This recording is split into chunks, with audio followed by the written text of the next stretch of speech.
Have you ever met a celebrity who was a complete dick? My ex-boyfriend was a server at the hotel in Ocean City where Chris Brown and Rihanna came to visit back in '08. He had to wait on them privately while they hung out in the hot tub. When he tried to take their order, they both looked at him like he was stupid, and the bodyguard had to clarify that they would be communicating through him. So he asked the bodyguard what they wanted to eat, and both Rihanna and Chris ordered PB&J off the fucking kids menu and nothing else. Of course they didn't tip. Later that night there was a room service call from Chris Brown and my ex had to bring up more food. That time, Rihanna wasn't around, but Chris Brown was polite and said thank you. Still didn't tip though. It just baffles me why people act that way. Over a decade ago, around 2002, I worked at the movie theater at Universal City Walk. So it was a morning shift, very slow, and I was at the ticket window. A short and stocky guy comes up with a skinny blonde that is at least a half foot taller than him, and as he nears my window, I see that it is William Shatner. I wasn't a big fan, but he was the first celebrity I'd seen, so I was pretty starstruck. I didn't say anything, because I figured he just wanted to see a flick, and didn't need some kid bugging him. In my excitement I forgot to give him his $2 parking rebate, but immediately apologized and handed over the $2. About 5 minutes later, a manager comes in and asks if I sold tickets to William Shatner. Yeah. I hadn't seen a celebrity yet, and I just got Captain fucking Kirk at my window. So my manager tells me he walked to the ticket taker at the entrance and demanded to speak to a manager. He then tells this manager that the guy that sold him tickets, me, tried to scam him out of his parking rebate. He wanted my ass fired for trying to steal from him, and didn't even then I apologized and gave him the rebate. Thankfully my manager believed me, otherwise security would have had to go over the security footage to see if I pocketed $2. My manager summed it up nicely. Okay, I didn't think you tried to steal it. That doesn't seem like you. He just seems like a dick, like he wants you fired. I mean, what does $2 mean to Captain Kirk? Michael Cera. My family has a permanent camper at a campground in northern Michigan, and one summer they were filming parts of Youth in a Revolt there. Being huge Arrested Development fans, my friend and I decided we'd wait around all day until we finally got a chance to meet Michael Cera.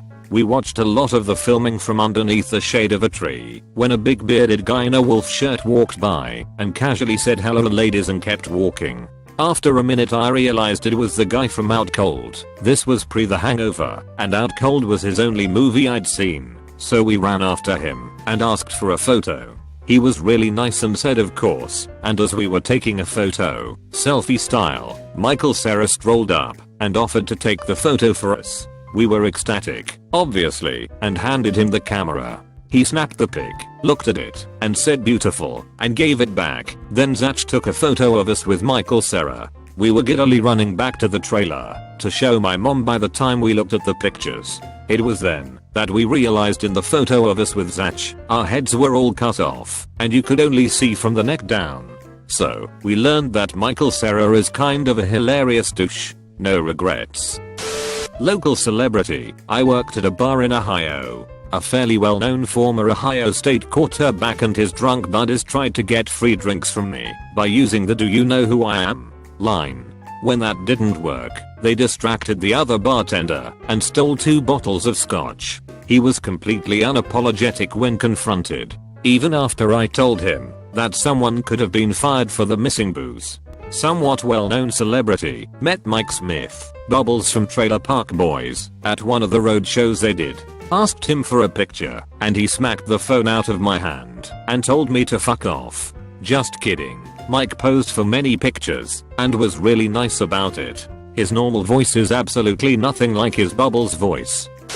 Joaquin Phoenix very aggressively got up in my face because he thought I took a picture of his family. He was hosting an anti-violence event at the restaurant I worked at. In reality I took a Snapchat of a projector playing Sunday football while ABC by Jackson 5 was blasting loud as fuck with nobody in the room. He got in my face and yelled for like 5 minutes about how I was better than that when I couldn't show him the video or give a better explanation of why I had violated his family's privacy. He then found the owner and tried to get me in trouble, but the owner had my back 100%. Later that night I returned to eat dinner at the restaurant and the bartender told me Joaquin was looking for me. I found him drunk as fuck ready to apologize, and he bought me a shot of whiskey. So all in all a pretty interesting turn of events for me that day. TL. Doctor took a Snapchat of nothing, got yelled at by Joaquin Phoenix, later he apologized and bought me a shot. Phil Collins. I was 16 or 17, traveling with my family in Switzerland, and saw him standing at a hotel counter in Zurich. I asked my mom if it would be okay to introduce myself to him and tell him how much I liked his music. My mom said yes, just be polite and keep it short, since he might be busy. I walked to the counter and said, "Excuse me, are you Phil Collins?" He said yes and looked exasperated. I meekly said, "I just wanted to meet you. I'm a big fan of your music and have been listening to Genesis with my mom since I was little." He looked me right in the face and said, "I don't really care and I don't have time for this." I walked back to my mom and started crying. I was so embarrassed and was so upset that someone could be that rude to someone paying them a compliment. Whatever, Peter Gabriel is better anyways. William Shatner. He owns and shows American Saddlebirds, breed of horse. He and I showed against each other in a class. He looked like the biggest douchebag ever, and luckily I beat him fair and square. But that isn't the story. He is notorious in the saddlebird niche of the horse riding world for being a huge arsehole and overall mean person. When he was walking around at a horse show, he was approached by a young Star Trek fan, who had to be younger than 8 years old. The fan asked for an autograph, because who gets to see the original Captain Kirk walking around without being surrounded by crowds of fans? Anyways, the child politely asked, and Mr. Shatner rudely yelled at the child that he wouldn't sign an autograph and that the kid should get out of his way. I would understand that if he were showing that night and or needed to be somewhere with his horse, but he didn't. He was just plain rude to a child. Plenty of people saw, and so now he is regarded as being an ass. If he didn't want to autograph something, fine, but don't be mean about it, and don't yell at a child who looks up to you. There are other celebs in the saddlebird show circuit who are a lot nicer and overall a lot more enjoyable to be around and show against. Carson Kressley is one, along with the heiress to the Wrigley fortune. They are pleasant when you approach them, and they both do their part to advocate for the breed and showing. Worked as a techie for a Ryan Gosling movie. He was great on set, and he really hit it off with the crew. Never would have imagined that a big movie star like him would be that friendly. He was always bringing a smile to everyone's faces, shooting the shit, and was just an all-around fun person. Over the course of the shooting, we hung out on occasion, usually as a group with some of the other crewmates. We went to one of the local clubs one night. The place was packed with beautiful women. I thought I would definitely get laid that night, especially with Ryan by my side. Well, let's just say I left with a pretty dry dick. Do you know how hard it is to get it in when he tries to be your wingman? TL. Doctor, Ryan Gosling is a bro, but all the ladies only want his D. I was pretty young at the time, between 10 to 13. It was my birthday and my brother was working at this restaurant called TGI Fridays. I was eating Sunday after Sunday, enjoying all the free grub from everyone at the restaurant, when I see two WWF wrestlers, at the time going under the moniker, the Acolytes. I was sure it was them, but way too nervous to say anything. At one point my brother comes to my table and points them out. I cut him off, before he can finish. I know. They're the Acolytes. He laughed and told me if I knew who they were to go over there and ask for an autograph. I shook my head no, but he insisted on taking me over to their table. A few booths away my brother stops. He gives me a notepad and pen, and a supportive nudge in their direction. So I walk up to their table. I remember there was a ton of empty drinks, and one of them had their backs to the wall and their legs up on the booth relaxing. "Hi, my name is Solomon Grundy, and I think you guys are pretty cool. It's my birthday today, and I was wondering if I could get your autographs." They told me to fuck off as they waved their hands at me dismissively. I walked back to my brother who asked what happened. They told me to fuck off. My older brother took me back over to the table and verbally tore them apart, telling them that I'm just a kid. How could they disrespect their fans, calling them rude drunks. They acted all incensed and disrespected, paying their tab and quickly leaving. Fuck those guys. I'm not sure if I've posted this on Reddit before, and it's bound to get buried because I'm late to the thread, but here goes. A college near my hometown holds contra dances every Thursday night that my friends and I like to go to because there's not a whole lot else to do as not quite 21-year-olds in Western North Carolina. So, one random Thursday we decide last minute to go. This guy in a scruffy beard, not uncommon for a rural liberal arts school, and sunglasses, strange for 9 o'clock, indoors, comes up to me and asks me to dance. I say sure, introduce myself, and wait for scruffy beard to introduce himself. He just kind of stands there, so I eventually ask him his name. He says really? And just stares at me like I'm obviously supposed to know who he is, rolls his eyes, and says something along the lines of I can't believe you don't know who I am. I'm James Franco, and implies that maybe he should ask someone else to dance if I didn't appreciate it. I just thought that was unnecessary. You've grown your beard out and worn sunglasses to an indoor night event. It looks like you're trying not to be recognized. It seems like you'd just roll with it and enjoy the anonymity if somebody didn't know who you were, rather than acting offended. Pete Tong. Booked him to DJ at our event. Picked him up from the airport. He sat in the back of the car with his headphones on. Fine, I thought. Probably needs time out. He received a phone call while in the car. Of course I could only hear one side of the conversation. I dunno. Some shitty car in the middle of nowhere we had hired a Merc. I dunno. Can't be asked to be honest etc etc. Very few words to myself in general as the night got into swing. I had 10 minutes left of my set before he was due to come on. His agent approached me. He ain't coming on mate. My heart sank. Lots of upset clubbers. He eventually came out 30 minutes late while I crapped my pants. He played a terrible set, and to cut a long story short, a full glass of red wine was poured over a new Pioneer mixer while they sniggered. £6,000 BTW. My wife, Elle, works at a museum, and a visiting artist had a small stage presentation. She has guest presenters read the biography part, as if they are the artist. For this one, the guest presenter was Frances McDormand. Fran was in town for several days, so they could rehearse, then do the show. Elle got to help her out, drive her around town, and arrange things for her. The evening of the show, Elle was helping Fran with final preparations, and asked if she needed anything, food, a drink, etc. Fran said she would like a Coke. Elle went down to the cafeteria, but they only had Pepsi. Elle brought one to Fran and told her if she would rather have Coke, she would go across the street and get one.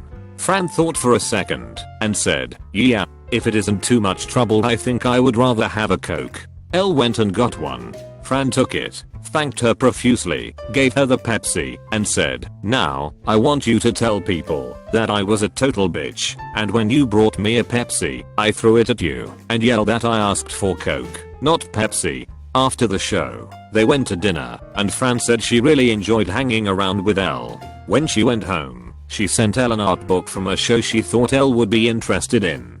Despite her wanting people to think she's horrible, Frances McDormand is really a very nice person. No, I have met Shaquille O'Neal, LeBron James' mother, and various Browns team members at one point or another.